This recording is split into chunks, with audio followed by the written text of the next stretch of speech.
নমস্কার, আপনারা দেখছেন রূপম টিভি। 26/11 মুম্বাই হামলা, সেই মুম্বাই হামলার মূল যে চক্রী ডেভিড হেডলি, তার সঙ্গে যোগাযোগ ছিল রাজারাম রেগের।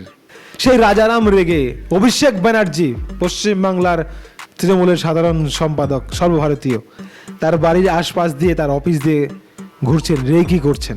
কলকাতার পুলিশ এই রাজারাম রেগেকে মুম্বাই থেকে পাকড়াও করেছে। এবার প্রশ্ন হলো, কেন সে অভিষেক ব্যানার্জির ঘরের আশপাশ দিয়ে ঘুরছিলেন? অভিষেক ব্যানার্জির অফিস কেন তল্লাশি করছিলেন? কেন রেকি করছিলেন? অভিষেক ব্যানার্জিকে কি খতম করার ছক ছিল এই জঙ্গির? ভোটের মুখে এইরকম এক ঘটনায় রাজনীতিতে বড় উথাল পাথাল শুরু হয়েছে। 26/11 মুম্বাই হামলার যারা জঙ্গি, তারা কেন অভিষেক ব্যানার্জির বাড়ির আশপাশ দিয়ে ঘুরছে, তার অফিস দিয়ে ঘুরছে, রেকি করছে, কেন করছে? অভিষেক ব্যানার্জিকে মারার ছক কারা করছে? নাকি অন্য কোনো গন্ধ রয়েছে? নাকি অভিষেক ব্যানার্জির সঙ্গে তার কোনো গোপন মিটিং করার ইচ্ছা ছিল? বিরোধীরা নানা রকম প্রশ্ন তুলছে। তবে এটা ঠিক, একজন জঙ্গি অভিষেক ব্যানার্জির বাড়ির আশপাশ দিয়ে ঘুরবে, তার অফিস দিয়ে ঘুরবে, এটা বড় চিন্তার বিষয়। কেন ঘুরছেন তিনি?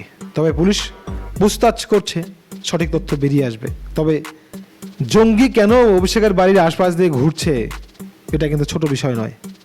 বিষয়টা ভালো মতো দেখা উচিত পুলিশের। খবর ভালো লাগলে সাবস্ক্রাইব, লাইক, শেয়ার করবেন। জয় হিন্দ।